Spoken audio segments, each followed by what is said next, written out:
Folks, welcome back to another long overdue episode of From the Vault, Rikki Roxx retro action figure and collectibles review. Today we got something really special and exciting. This is something I've been looking forward to doing for quite a while. We're going to be talking about a line of action figures that has pretty much been forgotten by most collectors and the community. It came and went so fast, it was barely a blip on the radar in the history of action figures, specifically DC action figures, one of my very, very, very favorite topics to talk about. Today on From the Vault, we're going to be talking about a short-lived, hidden, don't want to necessarily say gem of a line, but we'll talk about that. We're going to be talking about the Hasbro DC Superheroes collection. Check it out.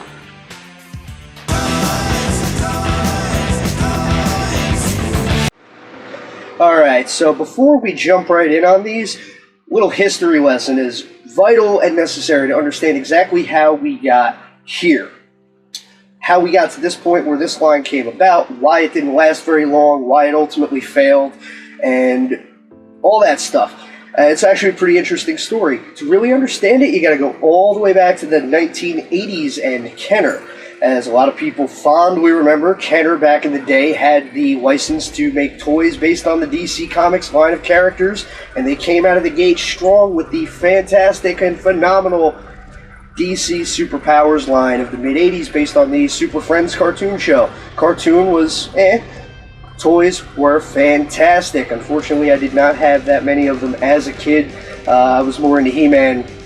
You know, parents can't buy everything. We'll talk about that another time. Kenner kept the rights to make toys based on DC for years upon years upon years, except for a very brief blip in 1989 when Toy Biz had the license for a hot minute, but for the most part, almost every DC toy you bought in the 90s was made by Kenner. You had the Batman lines of action figures, you had the Superman Man of Steel collection, and then in the late 90s, the short-lived Total Justice line, which was ostensibly a Batman line, but it also had a lot of other DC characters in it. They just slapped the Batman logo predominantly on the packaging so it would sell more, I guess. So for the longest time, that 5-inch scale standard of DC action figures was where it was at, and they did great with that. But then, in the late 90s, Hasbro ended up buying Kenner out. Hasbro, of course, known for G.I. Joe and a lot of other things like that. So the first thing they did when they took over the DC license, when they bought Kenner out, was essentially relaunch the Total Justice line as the JLA line of figures. Same exact figures in some cases, just redone with new colors. And they did a few waves of that and a few characters that were not made for the Total Justice line, which was pretty cool. But then that kind of fizzled out, faded away.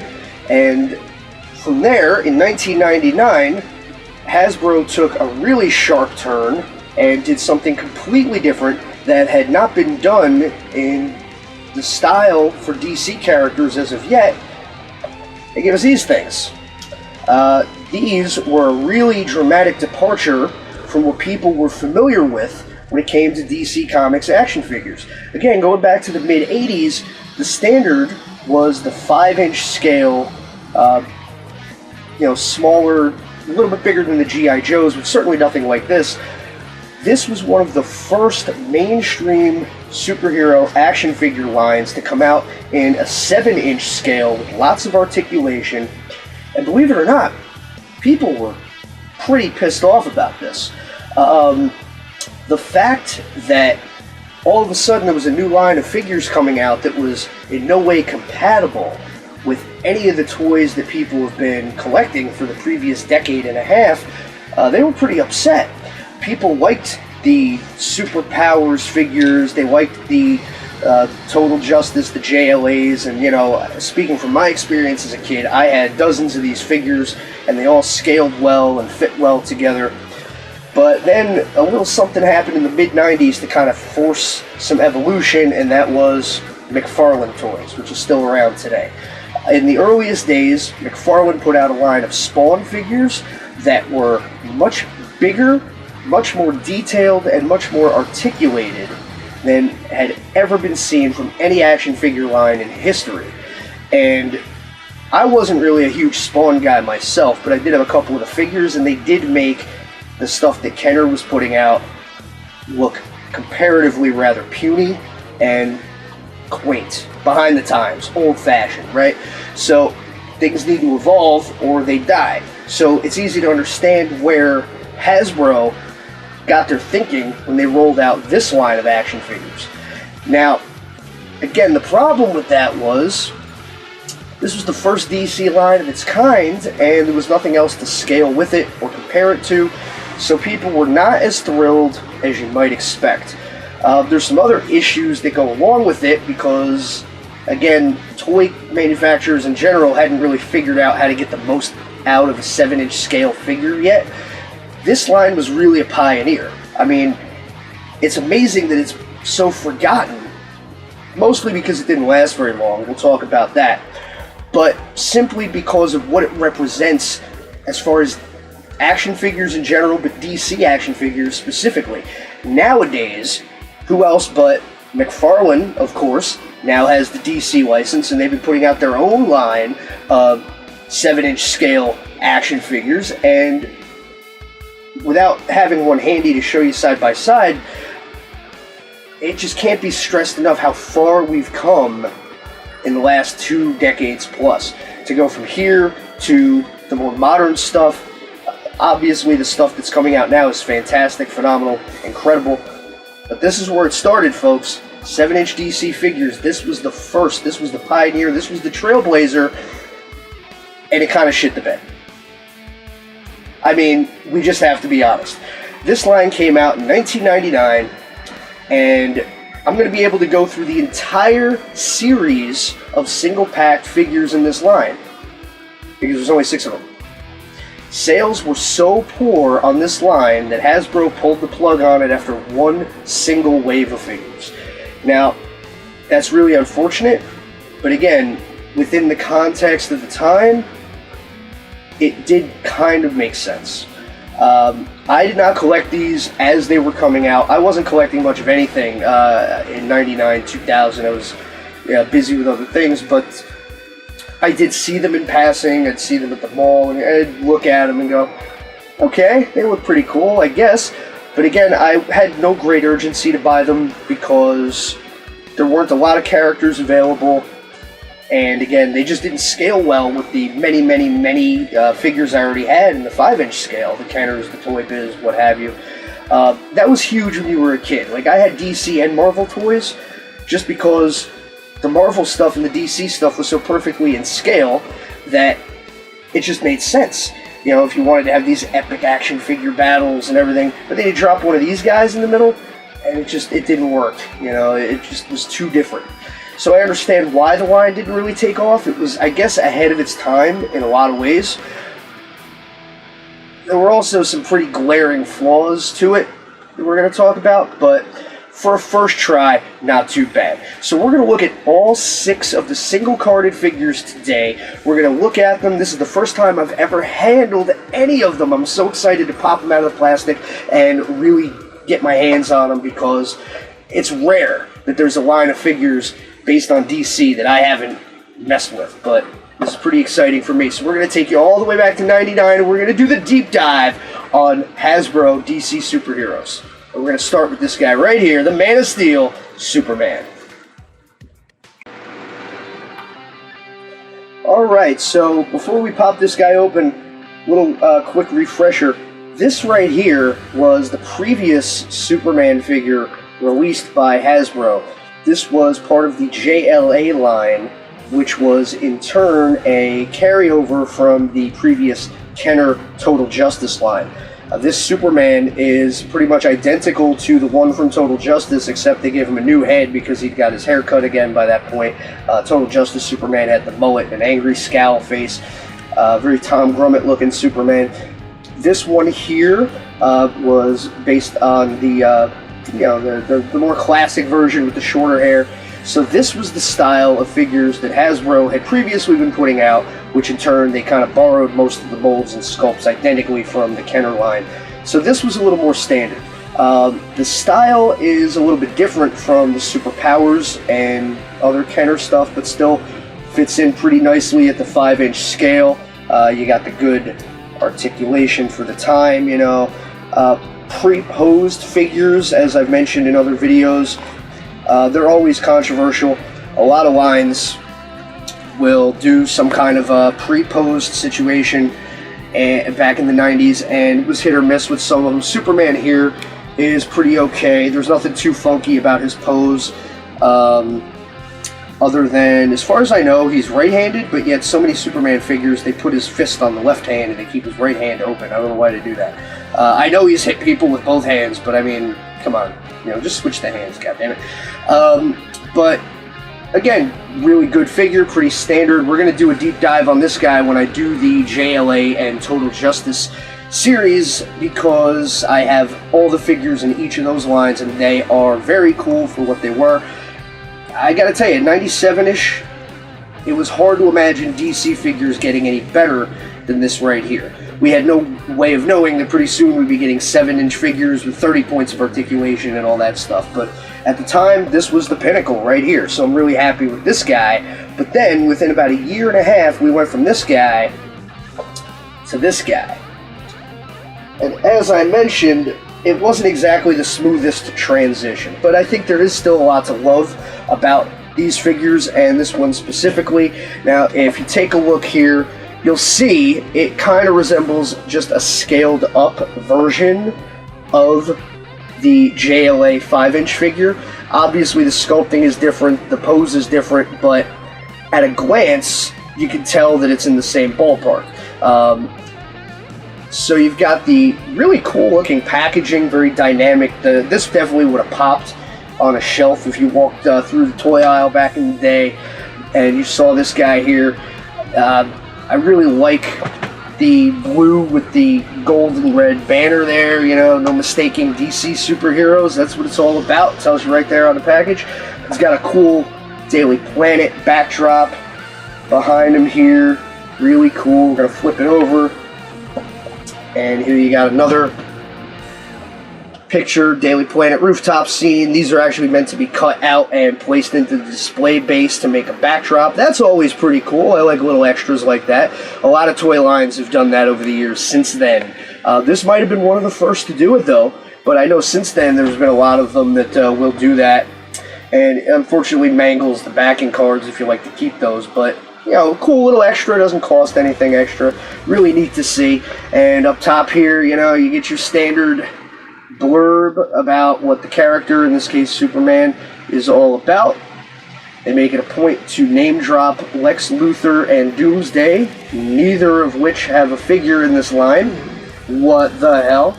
I imagine they would have, but again, they only did one wave of 6, so unfortunately, you only got a couple. And 2 of those 6 were Superman, by the way. 2 of them were Superman, 2 of them were Batman. We'll talk about that. That's kind of the shits, right? But, hey, they probably had plans to do a whole bunch more, but the sales just didn't back it up. I get it. We're going to pop this guy open. I can't wait to get my hands on him, and we're going to be right back in a minute. We're going to see what he looks and feels like when he's removed from his plastic prison, so stick around. Alright, there he is, out of the package for the very first time. The Hasbro DC Superheroes, Man of Steel himself, Superman. And I have opinions about this figure. Some good, there's a few things I can't stand at all. But hey man, action figures, they don't get much more 90s than this. You got the exaggerated musculature, even for Superman, of course. One thing I noticed, the first thing I noticed taking him out of the package is that from the waist down is actually pretty gummy in certain places. The boots especially, the boots have like a sticky feeling to them. The cape a little bit, but not as bad as the boots. You do get more articulation here than you had gotten from any Superman figure that had ever been made up to that point. The big one being hinge elbows, which was something you didn't get a lot of back in the 80s and 90s. If you were lucky, you had knees that bent, but the arms almost never bent. So, in addition to the standard articulation that most toys had at the time, you had the shoulders go up and down. That's still standard, but you do get the hinge elbows, the legs, you got the knee joint, you also get an ankle hinge, which doesn't give you a lot of movement. It doesn't really lock in place very well, but it's there. And you got the forward back on the legs. You actually get a really good range of motion forward and back. Again, that's all it is. They don't go side to side or anything like that. But again, pretty cool. And the head may be the most interesting thing. Instead of simply having a head that turns side to side, you could actually have them look up and down, which is pretty cool. That was a little bit ahead of its time. They could have done better. But again, one of the things that you're going to grasp about this line of figures is that for a line of 7-inch DC figures, they weren't necessarily a bad first try. However, a lot of little things that add up to big things if you look at it long enough. For example, he stands by default like he desperately is looking for the bathroom and can't find it. He's got that weird knock-knee thing going on. Like I said, pre-posed action figures. They were huge in the 90s, but it was a love it or hate it kind of thing. Sometimes you got a pose that wasn't all that bad. And sometimes you got something like this where it's just awkward. He's kind of leaning awkwardly to the side a little bit. There's no way you can fix these things. It's just the way the figure stands. Because of that, unfortunately, no matter how cool you think the sculpt is on the figure or what have you, you can move them, but you can't get them into any truly good poses. Even a flight pose, you can kind of do it. But again, you can't move the hands, you can't rotate outward the shoulders or hips, you can't do anything about this weird sclerosis looking pose he's got going on. You can't do anything about it. It's just the way the figure is, and honestly,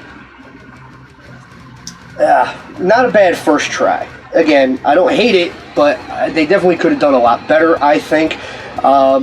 Flipping it around on the back here, you do have a pretty good looking recreation of the S. Just like their earlier figures in the 5-inch scale, cape comes off, 2 little pegs pop right back in. There's good and bad to this. The bad being that sometimes they don't quite want to line up, but also the cape, it doesn't sit flush on his shoulders. It kind of, you get a little bit of a raised effect, which isn't necessarily bad. It's just, it's there. I like the S logo. That is, I want to say that's a Tom Grummett looking S shield. Yeah, it looks like the way Tom Grummett used to draw it on Adventures of Superman. Pretty cool. There is some paint rub at the collarbone area there. You can tell what they did was they molded the body in blue and they just painted the flesh tone over it, so it kind of is visible, but the cape flap over the shoulder there conceals it pretty well. I'm not all about the face likeness. It kind of looks like his head was kind of smushed inward or stretched upward. It's a little too narrow. I'm not really all about it on that respect. I like the colors. I like the shade of blue and red and yellow that they used for this figure.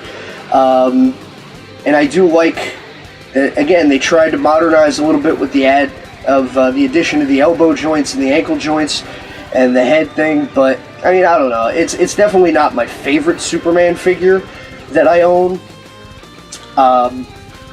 You do get the base. Again, I didn't bother. I want to keep the card back, so I didn't cut out the picture of the Daily Planet. Maybe when I'm really bored in the future. But he stands on it pretty well. You got to push a little hard to get the peg in there. But there it is. Looks cool on the shelf. Very basic, standard granite looking base. But don't have to get fancy. It's just a base. It's rare you're going to be looking at it from above anyway. So all in all, not a bad figure, not a great one. Out of all the Superman figures I own, And there are many, many, many, and we're going to talk about many, many of them as the time goes on and we do more episodes. This one's definitely near the bottom of the pack. But again, this was the first 7-inch scale Superman action figure, and it would be years and years before we'd see another one. Point of fact, DC Direct, which was only starting up in 1999, it would take them a few years to get to this guy. But this guy here, you might remember, was a huge deal when he came out, because this was the first ever highly articulated, comic book accurate, superposable 7-inch scale Superman action figure. So we went, within about 3 or 4 years, we went from Hasbro's version to the DC Direct version, and this is still one of the best figures that DC Direct ever made, for my money anyway. And immediately you could just see how two companies had the same basic idea for a 7-inch scale posable Superman action figure, but you see the evolution immediately, and it's so incredible. But you couldn't have this without this. That's just math. We just have to give credit where it's due, even though this figure here is 10 times better than this one, and we will talk about this guy in depth. But again, we have to... What we're all about here on From the Vault is paying homage to the past and seeing how it led to the future. So here we see evolution in action, right? From 5-inch Hasbro to 7-inch Hasbro to the highly posable 7-inch DC Direct version of Superman. I could go on and on about just these Superman figures all day, but we are going to move on. But just wanted to give you guys a little bit of the before and after to really appreciate what a vital piece of the evolutionary chain this figure right here truly was. Oh boy, I'm making a mess. So, using the past to build the future. Sometimes that's incredible. Sometimes, though, evolution throws you a curveball. Sometimes you start with something like this, and then no matter how much you don't want it, you end up with something like this.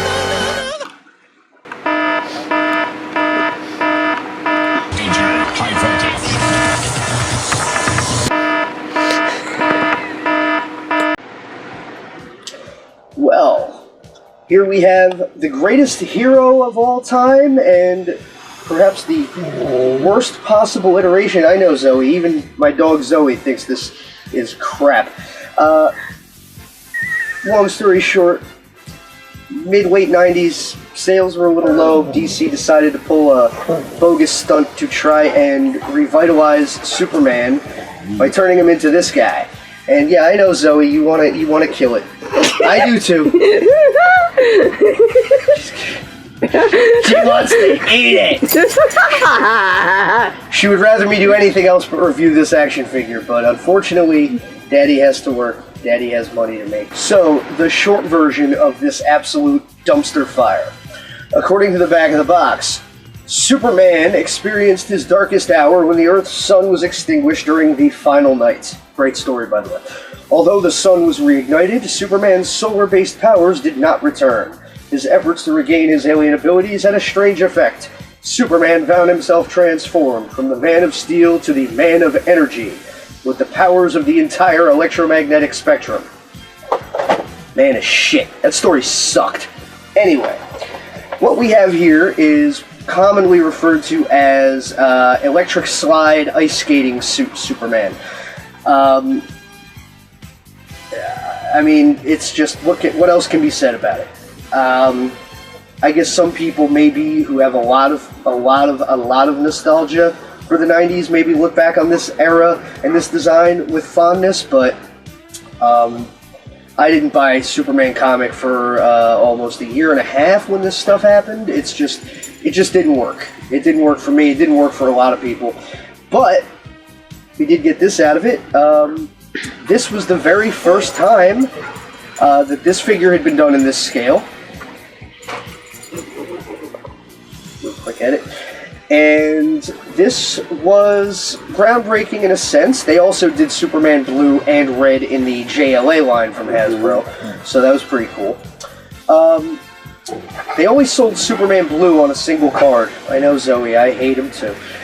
Superman Red actually was available in a box set.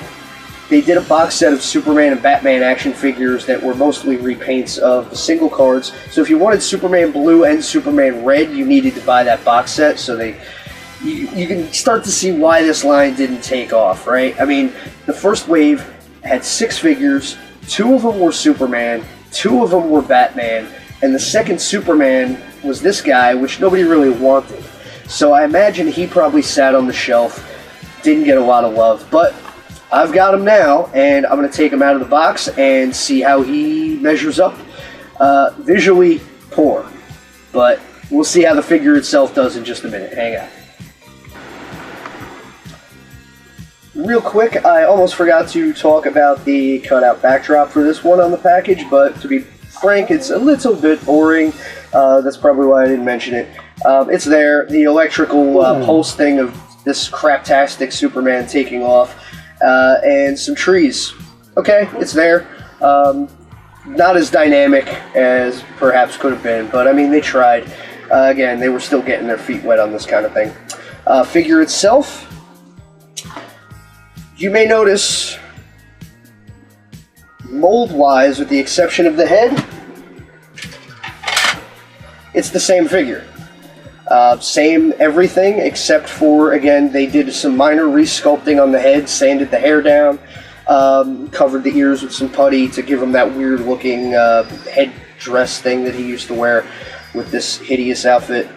But, again, you'll see all the parts are exactly the same. He's even got that same knock-kneed stance.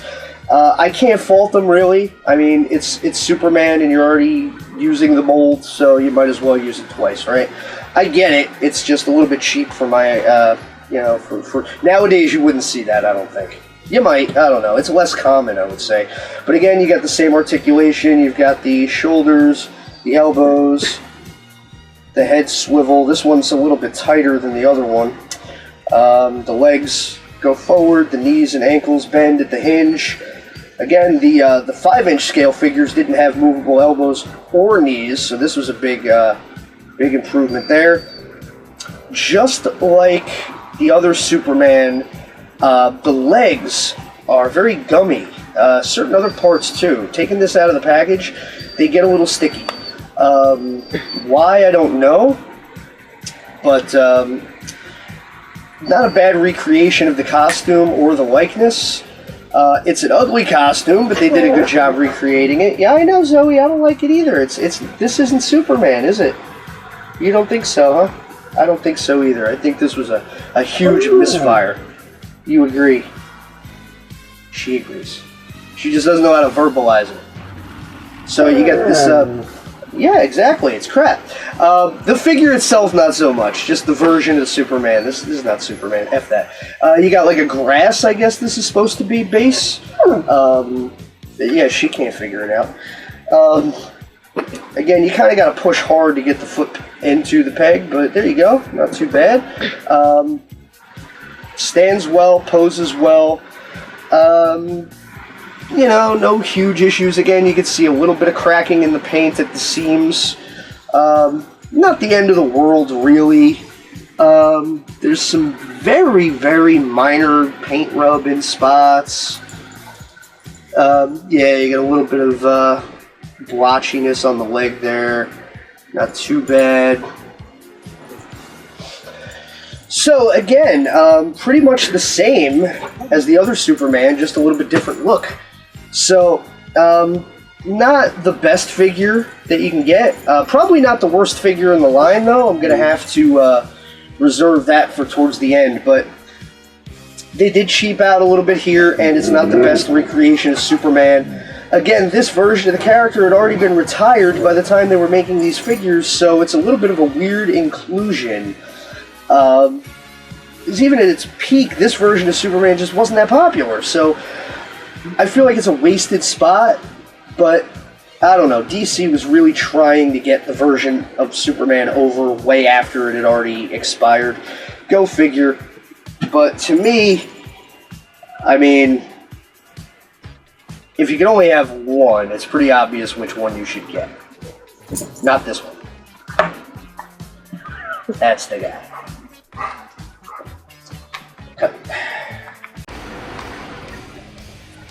Well, after that Superman Blue review, I needed a little bit of Jack Daniels. It's just gone. But, oh, boy, do I wish. But anyway, we're going to move on. We're already a third of the way through this line. We're about to breach the halfway point. We're going to do a little bit of a bounce back after that last fiasco. We're jumping from one of the worst characters in DC history to one of the best, the Dark Knight himself, Batman. First 7-inch scale figure of the Dark Knight detective. Batman, operating out of his underground base on the outskirts of Gotham City, Batman's quest for justice pits him against the world's most bizarre and dangerous criminals. Working side by side with his young partner in crime fighting, Robin, the Dark Knight puts his powers of detection and fighting skills to the test each and every night. But don't go looking for Robin, they didn't do a figure of him for this line.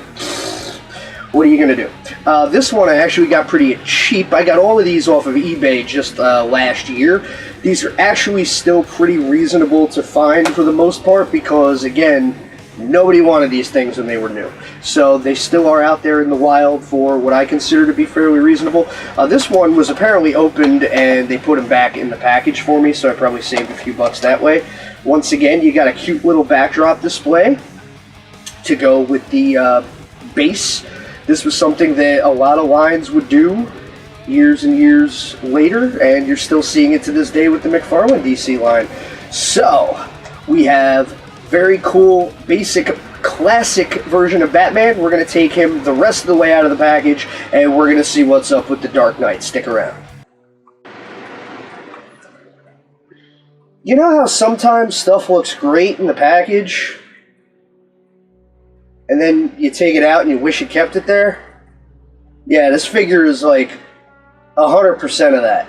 I have no friggin' idea what kind of idiot designed this figure. This guy is pretty much a mess from A to Z. At a glance, looks really cool, but as far as pre-posability goes, this might be the worst Batman figure I've ever seen.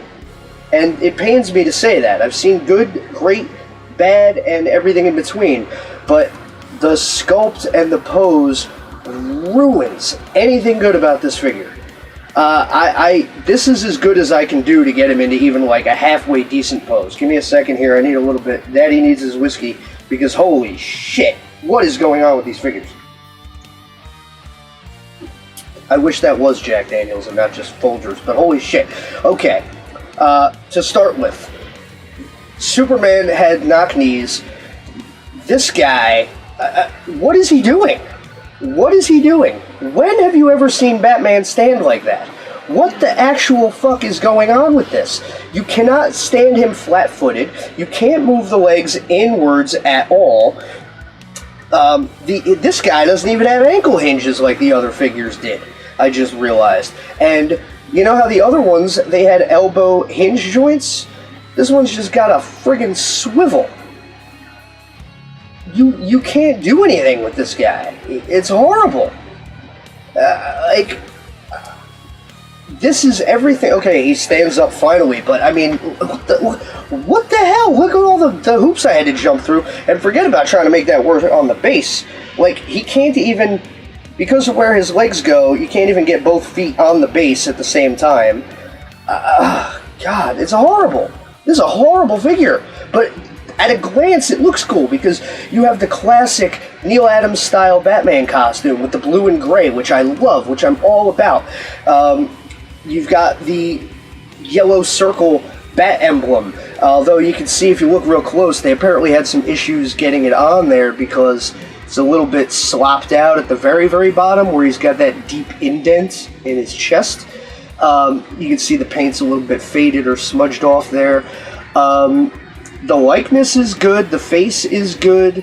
I like the colors that they chose for the blue and gray.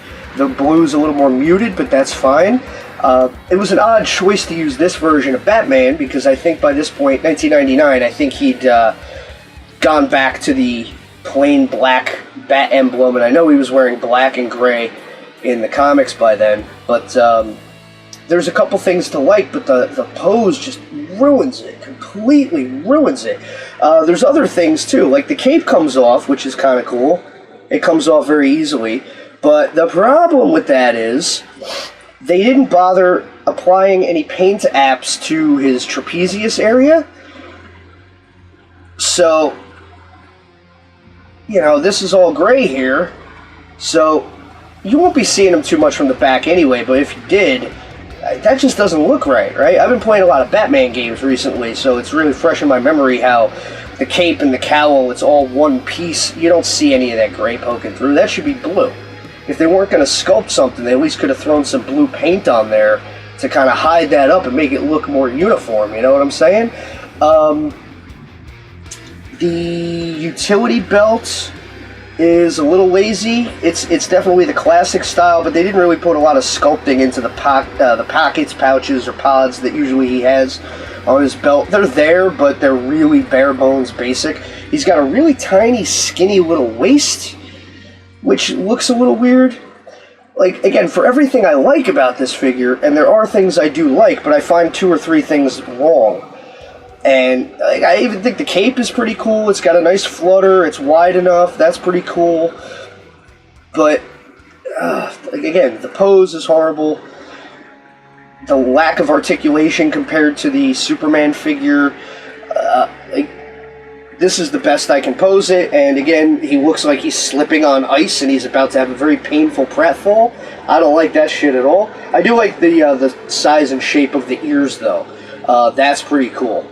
This one didn't feel gummy to me, probably because this one most likely had been out of the package for a very long time, sitting on the shelf, whereas the other two I just opened have never touched the air, and sometimes the plastic deteriorates over time, so you get that stickiness and whatnot and so forth. This guy, not so much, but he does have that little bit of a soft dust almost, like he'd been sitting out on the shelf for a while. They probably rinsed him off but didn't scrub him, but yeah, I think I see a little dust in the cape indents, but I don't know, man. Looking at it in the package, it looked a lot cooler than it is. This guy's kind of a mess, which is a shame because here you get a really cool display base. You got the skylight rooftop looking deal here. This is pretty cool. I'm going to end up having to use this for a different Batman figure, though, because it is like right next door to useless.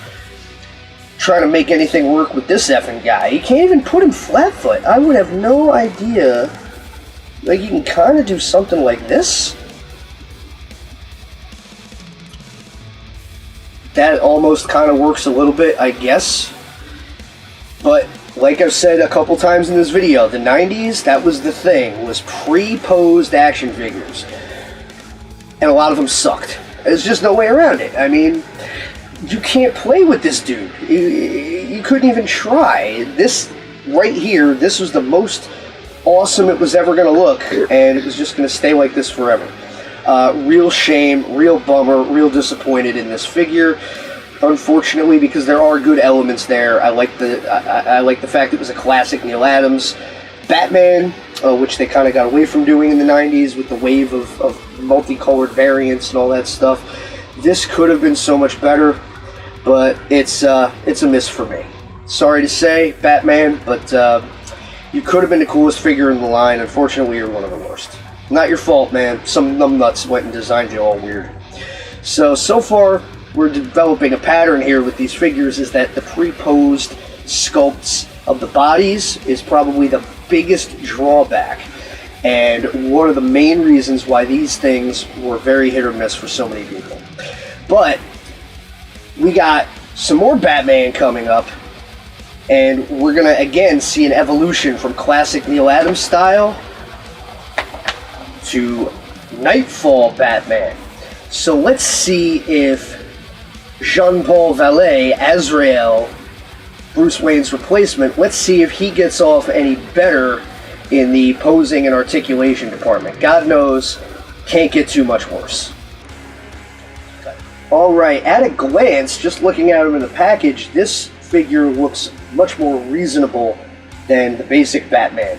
With a refresher course on aka Nightfall Batman, but some of us know him as Azrael or Azbats. From the back of the card, as Batman recuperates from injuries received at the hands of the dreaded Bane, who also did not have a figure in this line. A new Dark Knight protects Gotham City. The young hero known as Azrael, aka Jean-Paul Vallée, has been chosen to don the fearsome cape and cowl. But can any hero, even the mighty Azrael, fill Batman's shoes?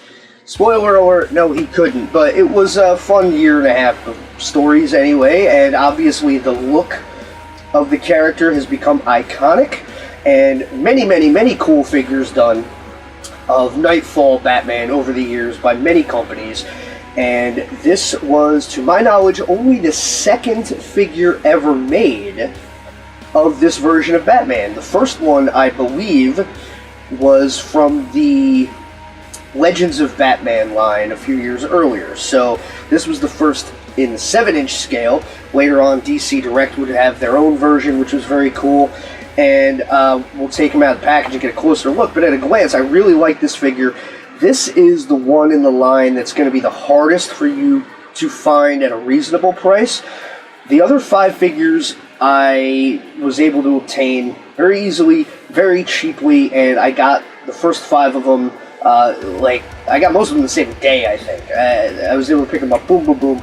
This guy, I had to wait for him to turn up. I wanted to get him in the package. I could only see loose ones for the longest time. And then a few times when I did find them in the package, they were way outrageously priced, like $200, and don't pay that. They will show up for a lot less than that. That's just some bozo trying to scam you because they know how hot and in demand Azrael Batman figures tend to be. Especially this one being so early on in his tenure. And again, we'll flip it over. We've got the backdrop for the display base. Pretty cool little cityscape of Gotham there. Again, not essential, but I really like that they bothered at all with this kind of thing. So we're going to take him out of the package. We're going to see how he stands, poses, moves, feels, all that good stuff compared to basic Batman. Again, at a glance, looks like it's got to be a lot better than that one. But let's find out in a minute. So I'm just going to go ahead and call it right here. This guy is the winner of the entire series. I haven't even opened the other 2 yet, but just from looking at them in the package, this guy is easily the best figure of the line. Admittedly, that's a very low bar to clear, but this one hits all the bases between the visual look, really nails the character.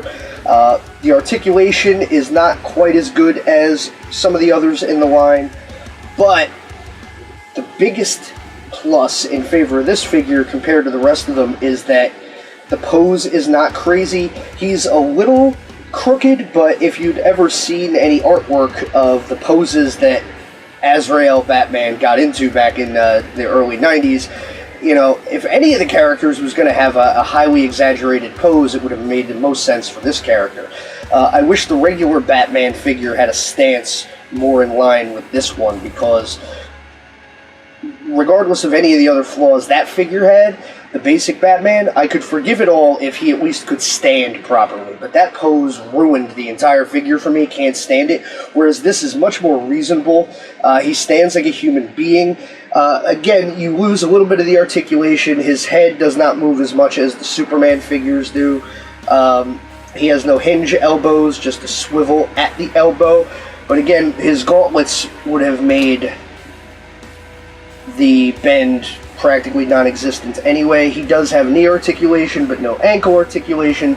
The legs do move forward and back. The cape does lift off, okay? And underneath, he's got golden armor on both front and back.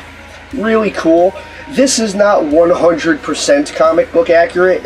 The black parts of his suit, you may remember if you were a regular reader of the Batman comics at that point, early 90s, 92, 93, the black parts of his costume technically should be gray, but I gotta be honest, the black suits the character better, in my opinion, and I think it really makes this figure look fantastic. They even went all in with some really cool detailing. If you look close at the gold armor, you see blood spatter. That is really, really cool because you may remember the distinguishing characteristic that separated Asbats from the real Batman was that Jean-Paul was a bit of a loose cannon, very over-the-top, violent, bloodthirsty, much more than we're familiar with seeing Batman behave as. So he would regularly beat the criminals he encountered into a bloody pulp, and that's reflected on this figure with the red blood spatter details on the golden armor. I won't lie, I love that. I wish that would be a standard feature on Azrael figures, because it's a little thing that really makes the figure stand out. I love the mix of colors. I like the dark blue, the gold, even the touch of silver on the claws. He had those claw gauntlets that were controversial, but suited the gimmick very well. They really went all in on the pouches. It's like this was the only figure they put a lot of thought and care into, because when you see the details, like again, they did every line and button on the belt pouches. They did all the little details on the gloves and the gauntlets. You see the inside of his arm here with the metallic silver ridgy, I don't even know what you call them there. The angle of these scallops on his gloves. I mean, they just nailed the hell out of this figure. And again, it's not the most posable. You can only get him to stand so many different ways, but again, look at the detailing on every level of that Batman figure. And then you compare it to all the ways that they screwed up and cheaped out on this Batman figure. It's like, again, real quick, you see the pouches on this guy's leg belt, and then you see Batman over here just has this yellow brick blob wrapped around his waist with almost no detail whatsoever. Azrael has this smooth, flowing, dynamic cape. And regular Batman, it looks like he just pulled it out of the hamper. It's all crinkled up and everything. It's like, it's these little details. You know what I'm saying? That, when you collect figures like I do, and you have like 50 different Batman figures, which I probably do, it's the little things that you really start to pay attention to that make one version stand out from another version. And looking at these two figures of Batman, even though they're not both Bruce Wayne, but they are Batman, I mean, it's like they put so much effort into every level of designing and executing this figure. This figure is ahead of its time. This would even be comparable with some of the DC Direct stuff that would come out a couple years later. This figure could have been something, and instead it's pretty crummy because they just didn't take the care or put the effort into it. Like, certain parts they did, but on the whole it's a miss. Whereas this guy, man, I am not even a huge fan of Azrael Batman. I mean, he served his purpose, it was a good story and all that, but I got to the point where I couldn't wait to see Bruce come back and take the mantle back. And so I'm not a huge fan in general, but I do like his figures. I think, you know, a good Azrael figure is very striking when done correctly. And I think this is one of the best versions of him that's ever been done. Really knocked it out of the park on this one. You get a cool base. Again, you get like a skylight type of thing, or maybe a rooftop with a AC vent perhaps. He stands well on the base. Again, the color, the sculpt, limited articulation, but the pose is good. The changes they made were for the better. It's not 100% accurate to the comic because the black parts should be gray, but I think this looks better. I think actually Azrael's personality, he probably would have picked black over gray anyway. It just makes sense to me. I'm going to say, without even opening the other two, I don't have to. This is the best figure of the line, and if you only get one figure from this set, this is probably the one you want. Chosen from among all others by the immortal Solomon, Hercules, Atlas, All right, now here's one I couldn't wait to get to for a variety of reasons. First up, I got to give a shout out to my buddy Mark from Ireland. Great dude. I know he's a big fan of the real Captain Marvel. I know everything says Shazam nowadays and all that, but you know what? I don't go with that. This dude came first. He had the name. I call that. I don't claim. What's her name over there at the other company? I call her Captain Copyright Loophole. Definitely not Captain Marvel. So no matter what it says on the box, Shazam. All right, Shazam was the wizard. We all know that. Okay, that gave Billy Batson his superpowers when he called down the magic thunderbolt. Shazam was the wizard. I know, whatever. It's Captain Marvel. Deal with it, okay? I'm not playing by your friggin' rules. It's Captain Marvel. Deal with it. Anyway. Of the three, count them, three different heroic characters in this 6-character line, if you want to get technical about it. It maybe had 4 because the 2 Batmans were different people under the mask, but still, you had 2 different versions of Batman, 2 different versions of Superman. We're 4 figures deep in this 6-character line, and we're running out of space. So they could have picked almost any character to fill that number 3 spot. They could have picked Wonder Woman. They could have picked Robin. They could have done a lot of different things, but for whatever reason, they chose Captain Marvel. Interesting pick. Not upset about it. Definitely a big fan from way, way back, and very purist. Again, to me, it's Captain Marvel, no matter what anybody says. Not a ton of figures of the Big Red Cheese have been done. I believe, actually, this was only the 2nd figure ever made. The first one would have been, to my knowledge anyway, would have been in the Kenner Superpowers line in the mid-'80s, one of the most sought after and rarest figures in that entire line, come to speak of it, because that's his rookie card, right? His first ever figure, at least in a collectible line like that. So that was cool. But then I don't think anybody did a figure of Billy Batson until this one here. So good job on Hasbro for wanting to go a little bit of a deep cut with the 3rd heroic character in the set. Bit of an odd choice, though. I don't recall in '99 there being a huge push behind Captain Marvel in the comics. I wasn't following that closely. I know he was around, but not sure just how prevalent he was in the DCU at that time. So it's an odd mix of these characters for this wave. They were kind of all over the place. I would have gone with Wonder Woman, but that's me. Definitely not mad about getting Captain Marvel, though. Really cool that somebody bothered.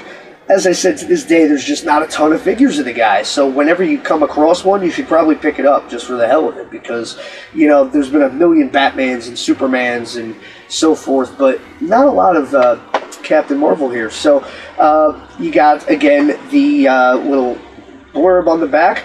With one magic word, Shazam! Billy Batson transforms from ordinary high school student into Captain Marvel. You're goddamn right he does. Drawing his incredible power from the spirits of Solomon, Hercules, Atlas, Zeus, Achilles, and Mercury. The world's mightiest mortal carries out the mission given to him by the ancient wizard Shazam to protect the Earth from evil. And the movie pretty much nailed that, too. I actually really liked the movie, even though I thought it was going to be a lot goofier than it was. I'm glad that it wasn't. I had mixed feelings about it until I saw it. Thought it was great. Not necessarily what I would have done, but hey, it's a way to go. And on the back, very simple display backdrop, but at the same time, absolutely perfect for this character. You've got him calling down the thunder. That's exactly what you should have for a backdrop for Captain Marvel. So we're going to take him out of the package, and we're going to look him over, and we're going to talk about what a weird figure it is, not just because of the choices they made in selecting this character, but some of the choices they made for the figure itself. I can't wait to get him out and give him a full once-over, because this one is kind of blowing my mind. Here he is, Earth's mightiest mortal, Captain Marvel. Now, I gotta be honest, this was like the opposite of what happened earlier with the Batman figure, where I thought that figure looked pretty cool in the package, and then I took it out and it was like a friggin' mess. In the package, I thought this figure looked really simplistic and honestly not too great. I remarked at one point it kind of reminded me of like a bath toy. It just looked a little cheap and chintzy compared to some of the others, at least as far as the sculpt. But I think the way they posed it in the package was not flattering, because once I took him out and started messing with him a little bit, I was actually pretty impressed by this figure. Not bad at all for the time, and also the fact that it was only the second figure of Cap that I'm aware of. Right off the bat, you get, so far, maybe the best base in the series. You get this like kind of a brick stone pattern here. I guess this might have been in the cave where he encountered the wizard Shazam and got his powers. I don't know. You know, maybe it's part of the Rock of Eternity. I don't know, but look at the detail and sculpting on that base compared to the ones we looked at earlier for the Superman Batman figures. And it's weird. Like, this line is weird like that because they'll throw so much detail into things and places you don't expect, but then they'll be really cheap with other things, and it's very weird. The biggest consistency about this entire line is inconsistency. We'll talk a little bit more about that, but you do get this figure here with a really great color. I would have gone with gold instead of yellow, but they went old school. You know, it's supposed to represent gold, but back in the day, you know, they had a more limited color palette, so it mostly got colored yellow, so they went with that. Not a bad choice here. It's well detailed and well designed. There's a tiny little chip of paint right at his hairline there missing right in the middle, but that you can touch up really easily. The face sculpt is simplistic, but at the same time, it's easy to tell who that's supposed to be. It's pretty representative of the regular comic book Captain Marvel, which had a little bit more of a cartoonish appearance anyway. Not as articulated in the head as the Superman figure. This one you only get the regular swivel joint. And the arms, again, they all just go up and down. But this one has something cool going on at the arms. Now again, inconsistencies with this line. Some of the figures, they have elbow joints. Some of them do not. This one does not, obviously. Neither of the Batman figures had elbows. They had swivels. And this one is similar in that regard. This one has a forearm swivel, which is pretty cool. But it also has a wrist swivel so you can move the hands around. I didn't notice that in the package. The seams are hidden so well on his arm that not only does it look natural in any posed position, but it's like I didn't even notice those seams were there. I thought that was all one solid piece when I looked at it in the package. So good for them on that, because that's actually something I wish the Superman figure had. I wish he could move his hands around a little bit better, you know. So he doesn't have elbows, but he's got the articulation in other places to make up for it a little bit. One thing I overlooked, again, because I forgot to mention it, but also because they do hide it well on these figures, is you do get a waist swivel with every figure, which is cool. You can kind of see stuff like that. You get paint rub. I do customs and stuff like that, and that's like one of the hardest spots to keep consistent. So you're going to get a little bit of that. You're going to get a little bit of the paint rub. But I mean, you know, you're not going to see that when he's standing upright, right? So that's not even really a huge deal. The legs do go up and down, and you do get hinged knees. No ankle articulation. Again, the Batman figures don't have it. So far, only the Superman figure had the ankle articulation. But I gotta say, I'm glad, honestly, that the Batmans don't and the Captain Marvel doesn't, because that Superman figure I showed you earlier, it's standing up behind me. I've had to stand it up 8 times since I've been talking, because the ankles are the weakest I've ever seen on an action figure. I really wish they didn't bother with the Superman one. I'm glad these don't have it. If it's not done well, more articulation doesn't actually add anything to a figure. It can take away if the joints are weak or the seams are ugly. That's my opinion anyway. Nothing's worse than a figure that just keeps falling down. You never have to worry about that with this guy. That's another thing I love about this figure, is that his pose is simple, basic, but at the same time, he stands fine even without the base, which the Superman and Batman figures you can't necessarily say that about. Nothing fancy about the way he's posed or the way you can move him. Very basic all the way around, but at the same time, I'll take it. I honestly prefer that over something like that horrible Batman pose where he just doesn't want to stand up in any position and he's all weirdly crouched, or even Superman all hunched over like he's got a back cramp. I don't necessarily need any of that. I appreciate that they were trying to make them dynamic, but sometimes they just turn out ugly or impractical. This is simple, but totally does the job. Another removable cape, obviously. These come off and go on very simply, very awesome. His cape always fits loose anyway, so I like that it kind of is floating a little bit. And talk about going in on the details, they even put the little deco going down the side there. I forget what you call those little symbols there on his cape, but they're only on the one side. I know sometimes they draw them going all the way around, but it's cool. I like that they even bothered. They don't always with him. Again, the only thing I would have done different if it was me, I would have given more of a gold tint to the yellow, but as far as the lightness, the shape of the lightning bolt, the sculpt of the cape, the detail, the length of the cape, this is not a very complicated or dynamic figure. It is very simple, but it totally suits this character. And I honestly like it a lot more than I thought I would. It's miles ahead of the Batman figure, and it's not as good as the Azrael figure because it's not as dynamic. But at the same time, between the base and the little details and everything, I'm going to say so far this is my second favorite of the line, honestly. This one surprised me.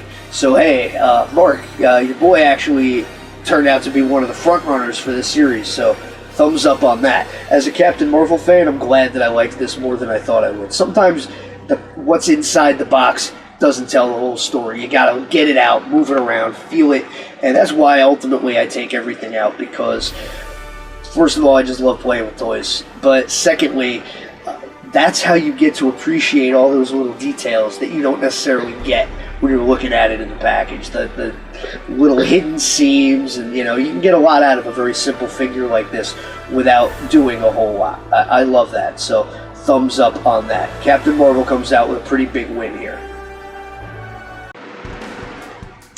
Alright, so there's one more figure in this line to go, and we saved one of the best for last, maybe the best, we'll see. I don't know, we gotta take him out and find out. But there were 5 heroic characters in the line, and that left room, unfortunately, for only one villain, but they definitely wanted to make that one villain impressionable and impactful, so they went with none other than the Joker. With a taste for evil that's every bit as shocking as his green hair and white face, it's not so shocking nowadays, the Joker has long been Batman's most dangerous foe. From the dank cells of Arkham Asylum, his devious mind has created many a macabre scheme to destroy the Dark Knight, none of which, thankfully, have succeeded. I dispute that. I think the time he beat Jason Todd to death with a crowbar and blew him up in a warehouse explosion succeeded pretty well. I mean, he actually got away with it.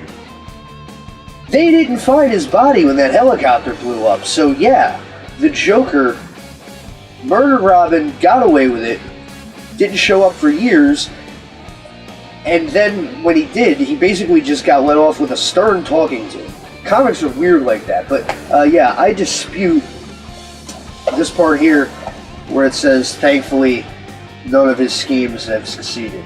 I can think of quite a few, but I don't know.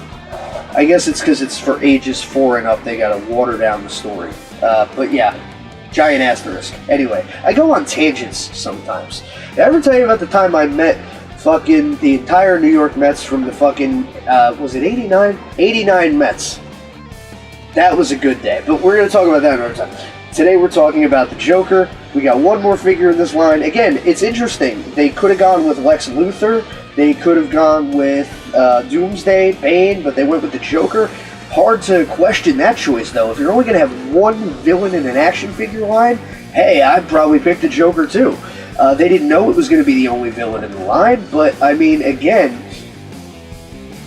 you couldn't really have too many choices you could say were better. And this is a pretty cool looking version of it. You get the backdrop again, you get the Joker Funhouse kind of backdrop to it. Pretty cool there. Highly articulated, it said. We'll find out. This is the only figure in the line, unfortunately, to come with an accessory as well as a base. He comes with the cane. Interesting. None of the other figures came with anything. Batman's hand is kind of sculpted like he could maybe hold a batarang, but they didn't give him one. And Joker has a set of cards in his hand that I think is sculpted on there, but that's interesting. He has pretty big hands. Let's take him out of package and see how he feels, because he looks pretty damn good. Let's see if he handles as good as he looks. Alright, so this is the last figure in the line, and like all of them, it's got its ups and downs. And like a few of them, it's not as cool as I thought it might be, but it's not bad for what it is. I mean, that's pretty much the entire series in a nutshell. Not bad for what it is, but definitely could have been better, but they had some ideas. Again, first Joker figure that I'm aware of in this 7-inch scale. The art design, the sculpt looks really good. It's a very classic, ideal-looking Joker. Nothing wrong with the face, the head, the costuming. I love all of that. Even the pose is not bad. I thought it was an accessory, but no, the cane, just like the playing cards, are sculpted to his hands, so that's permanent. One thing I'll say is, oh man, is he sticky. Beware if you're getting these in the package and taking them out for the first time, because these are 20-year-old figures. Some of them have a little more stickiness than others. This guy, my fingers are still sticky from touching him. He's gotten a little bit better now that he's been out in the air for a couple minutes, oddly, but yeah, when I took him out of package, it was like fucking chewing gum. Like, ugh. But that's okay in a way, because the fact is you're not going to really be moving this guy around a lot anyway. Unfortunately, he has the worst articulation in the entire series of figures. What you see is pretty much what he can do. The head moves side to side, so again, only the Superman figure has the dynamic head that goes up and down at all. Unlike the other figures in the line, the Joker has no articulation at all near the elbows, forearms, knees, ankles, none of that. You have simple 5-point articulation. You have the neck swivel, you have the shoulders go up and down, the legs go up and down, and that is all he can do, which was somewhat standard for like a 4-inch figure or a 5-inch figure, but these were the first action figures ever of these characters in a 7-inch scale, and you would be forgiven for expecting more than that. Again, he looks fine posed the way he is. Maybe you move the left arm a little bit, he still doesn't look too silly, but everything else that you would do with him, it doesn't even make sense, so why would you even do it? He pretty much just looks like he's supposed to stand exactly the way he is in the packaging. It's like, why bother?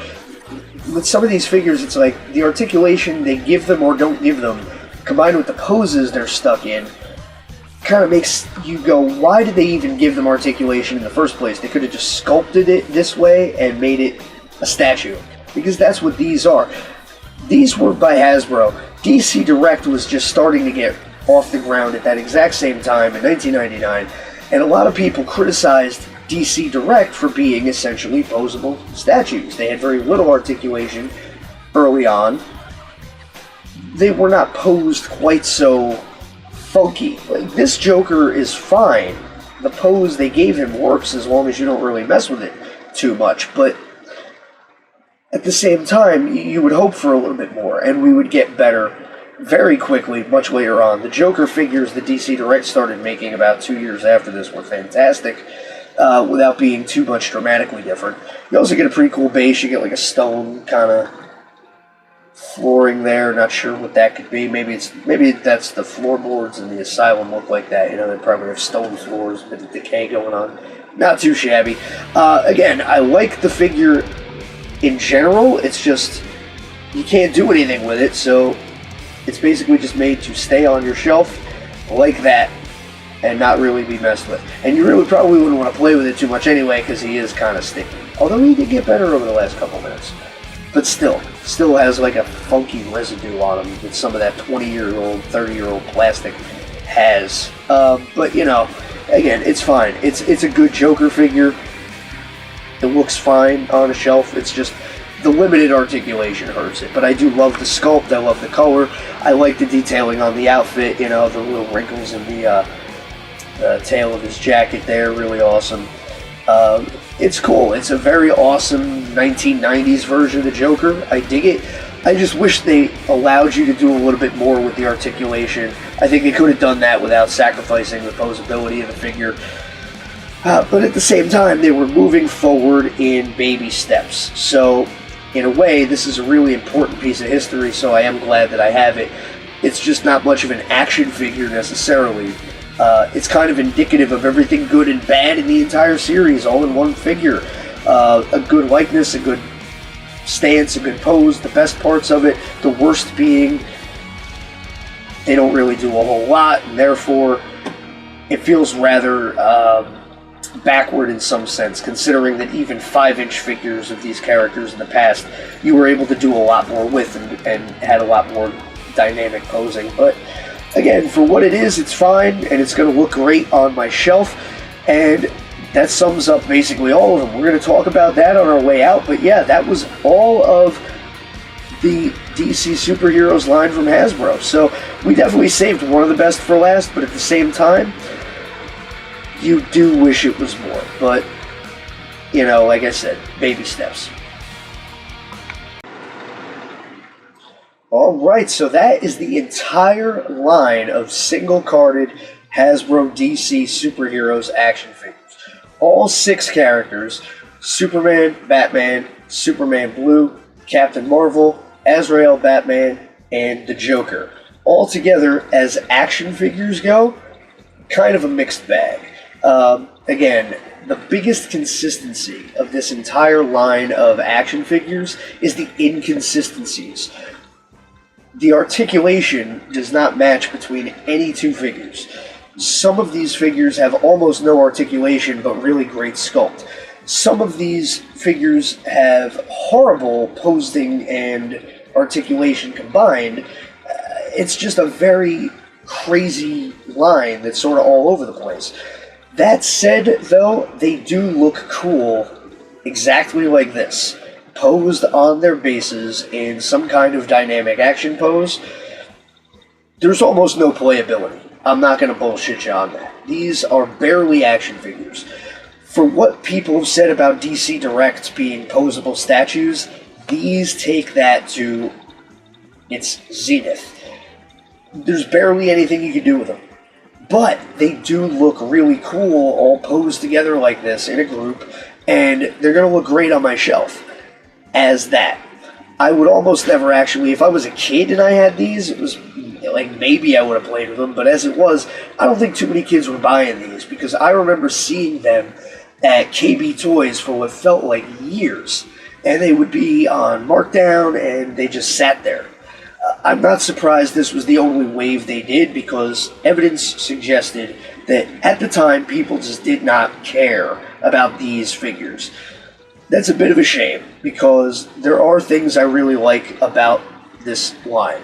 I really liked Nightfall Batman. Nightfall Batman to me is the A+ figure of this line. I give him a 9 out of 10. Very little posability, but a great look. The lack of articulation is the only thing that holds it back, but I love this figure a lot more than I thought I would. I would give him first place honors in a heartbeat. Second favorite, I would have to say, is Captain Marvel. Surprised me a lot more than I thought it would. Again, very little articulation, but he is the only one that stands like an actual human being. I love that. I love the little details on the cape. I love the sculpting of the base. I really enjoy Captain Marvel more than I thought I would. He gets a huge thumbs up for me, so I'd say second place goes to him. I would go 8, maybe 9 out of 10. I mean, again, the lack of articulation hurts it, but second Captain Marvel figure ever. If you're a fan, like my buddy Mark, I recommend picking this guy up. Even if he just sits on your shelf, he's going to look great doing it. Third place, I'm going to say the Joker, because the sculpt is great and the pose they give him by default looks great for the Joker. It's just, I gotta go like 7 or 8 out of 10 because it doesn't move. And the way it does move is like you wouldn't even want it to. It is just gonna stay like this on your shelf forever, but again, it's gonna look great doing that. Fourth place, I would go with Superman because he's kind of standing like a regular human being. He has that weird pose like he just got punched in the solar plexus. He looks like he's gonna go 30 style boxing on some dude. The way his fists are curled up like that. Like, dude, when have you ever seen Superman stand like that in your life? In your life? I have 10 or 12 long boxes full of Superman comics. I don't recall ever seeing a shot of him like that. Like, it's weird, but it's not altogether horrible. It looks fine for what it is, just sitting there, and it's definitely not the worst figure in the line. So again, I wish it could be better. It's not my favorite Superman figure by any means. It comes up near the back of the pack for a few reasons, but it's an important piece of history. First 7-inch posable figure, Superman. Gotta give it points for that. So I would go like I'd go like maybe 7, or if I was feeling generous or really high, I might go 8. But it's not great, but it's not terrible. I would go 7 out of 10 solid. But I wouldn't go any higher than that. Then I would have to even say Superman Blue here. I would have to say isn't the worst figure, because again, even though it's just a redo of the basic Superman, and even though it's a horrible chapter of Superman history, it is a piece of the history, so you got to recognize and represent it. And I do give it points for that. It's a good recreation of that Superman, and I can forgive the pose a little bit more for this figure because it's so 90s. So again, I would go 7 out of 10 just because I'm not a huge fan of the character or the basic pose, but I mean, it's not horrible. And then last place, I would have to give to this Batman because again, the way he is right here, that's how he's going to stay forever, because that's the least ridiculous thing you could do with this Batman figure. Also, the lack of blue around his collar area, breaking up the cape and cowl, that's not how he looks. That's just a poor design choice. Have to take points off for that. The fact that he can only do this weird crouch thing and his legs are like he's just like he was ice skating and he's about to have a horrible accident. That's what he looks like. And so again, he has articulation, but why would you even bother? The way they sculpted him, it's crappy, and I wanted to love it. I can't go like higher than 6 out of 10 for that, and I don't even usually rank stuff. I'm just rambling right now. But I have to categorize each of these 6 figures in some kind of order to make sense of it all. So I would have to go Azrael is the best, Captain Marvel 2nd place, Joker 3rd, Superman 4th, 5th place would be Blue here. Even though I would love to give it to Batman, but this Batman figure is just what the hell all over it. Like, just a lot of poor choices here for something that was an inspired idea. I wanted to like it better. But again, this is what you had. And you know what? I gotta say, I do recommend picking these up, even though there's such an odd duck. But there's only 6 of them. They are going to look awesome just posed like this on your shelf, even if that is all they ever do. So if you could find them reasonable, like I got most of these for like 15, 20 bucks, I think, because they're not in great demand even now. But I would say that's kind of reasonable. Azrael Batman is going to run you a little bit more because he was one of the first Azrael figures, and honestly, it is stellar for what it was, 1999 standards. Gotta give it up for that. But he's worth a little bit extra. You're going to find him for it. The rest of these guys are pretty easy to come by. I think Batman's the second hardest to find. But yeah, I mean, if you're just looking for a neat little shelf display, I say go for it. It's a shame that they didn't do more with these. They did do a box set. but it was essentially just re-releases of the Superman and Batman figures. Superman and Batman had cloth goods capes, but otherwise were the same figures, except for the fact that Batman was black and gray with the basic black bat emblem, so it was like a little bit more modernized version. But he came in the box set. The Azrael Batman had a cloth good cape and was all black, and that box set was the only place where you could get Superman red. So if you could find that, and you're okay with having a bunch of repaints and redecos, it's a little pricey, but I think it's worth picking up. My dog is having fun under the table there, so if there's shaking, that's why. But other than that, that's as far as this line went. There was a line of 2-packs that was also under the DC Superheroes header, but they were more in scale with the JLA line, the 5-inch line. It was some weird 2-packs like Green Lantern, Dr. Polaris, and everything. But they weren't branded JLA, they were branded DC Superheroes, even though they had nothing to do with this line. They also used the same header on a line of Mego-inspired action figures that had cloth goods costumes and all that cool stuff, so I don't have any of those yet. But yeah, Hasbro used the DC Superheroes branding on a few different lines that they ran briefly at the same time, none of which were very successful, and ultimately led to Mattel getting the license not long after with their line of Batman figures that became DC Superheroes under new management, and ultimately the DC Universe Classics that everybody loves so much. But it started right here. This was the first modernized 7-inch wave of DC comic book action figures, and even with all their flaws, they are an important piece of action figure history, and for that, I do think any serious collector can pick them up, or should pick them up if you can find it reasonable. Again, the name of the game here was Evolution, not Revolution. They didn't do a whole lot that wasn't too different from the earlier figures. They were just bigger, but they still had funky sculpts, weird posability, but they were trying to move things forward, and I give them a lot of credit for that. They didn't necessarily nail it. Altogether, this line is such a mixed bag and so many contradictions, but at the same time, right, what needs to be appreciated is that not too long before that, this was the standard, right? And it was what we had for a very long time, and it's awesome, you know, and I still love these figures when I get my hands on them today. And then ultimately, not too long after this, DC Direct was raising the bar with stuff like this. And then at the time, right, when this figure came out, this was revolutionary, and we were like, wow, how is it ever going to get any better than this? And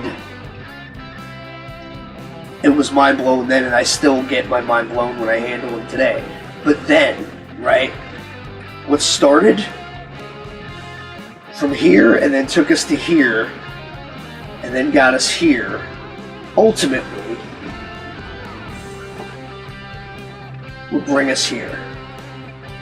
We're right back where we started, 7-inch line, lots of articulation, lots of detail, right? I mean, this is the kind of stuff we get now thanks to companies like McFarlane. But I mean, for as mind-blowing as this is, I feel like it really needs to be appreciated, all these little steps we took getting there along the way. In a lot of ways, if we didn't have stuff like this, we wouldn't be having any of what we have nowadays. And I think it's really important that we get to look back and reflect on things like that. You know, we look back on these older toy lines, right? You see a lot of stuff. You see the good, you see the bad, you see the ugly, and you see all the imperfections, but you also see all those little baby steps where they take things forward just a little bit more every time. And then when you see where we started and then you look at where we are nowadays, then it just blows your mind even more. It's just really cool to look back on for me. That's why I do these videos, because not only do I get to get my hands on some really cool stuff, but, you know, I've been collecting toys for as long as I've been alive. And for as much as I love what we get now, every time I look at anything we get nowadays, the second thing on my mind, first thing being, this is so awesome. The second thing on my mind is I think all the way back to the beginning. The stuff in the 80s and the 90s and every little step along the way. Like, wow, man.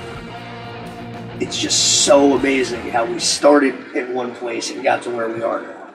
And that's why, even though these figures here are not perfect, they're not great, they have their flaws, but I do think that they're an important piece of figure history. I think if you're a DC fan, they got a place on your shelf if you got room for them. And, you know, they're not great, but they're cool for what they are. I'm okay with them. So, for people who've been asking me for a while if I was ever going to review anything I wasn't necessarily in love with, well, this would be one of those things. I'm not really necessarily in love with them, but I love what they represent. And to me, that's just an important step up the ladder as action figures, especially DC action figures, evolve. Without these, you wouldn't have DC Direct, you wouldn't have DC Universe Classics from Mattel, and you wouldn't have the multiverse stuff from McFarlane. You know, I feel like that's maybe their biggest contribution in the pantheon of DC action figures, is just they're what got us to that next level, that bigger scale and that more dynamic looking action figure. So they get a big thumbs up from me for that, if nothing else. Well, that's going to do it for another episode of From the Vault Retro Action Figure Review. We went over a lot today. I really appreciate you sticking with me throughout the whole thing. But again, we had a lot of ground to cover. And it's like, why not just do the whole line in one shot? It's only 6 figures. So, and it's something that a lot of people don't talk about necessarily. So I want to thank you for checking this one out. I know that it's been a while, but it'll probably be a while again. But don't worry, we still got a lot of stuff to go over. Next time will probably be some more DC stuff, but I can't promise because I just wing it. You know that by now. I don't use a script. I don't use a format. I just throw it at the wall and see what sticks. But we'll see you soon, I hope. Cross your fingers. We'll see what shakes. But until then, this has been Rikki Roxx from the Vault Retro Action Figure Review. We're going to see you real soon. Fingers crossed, I hope. Thanks again. Like, share, subscribe, and otherwise, see you next time.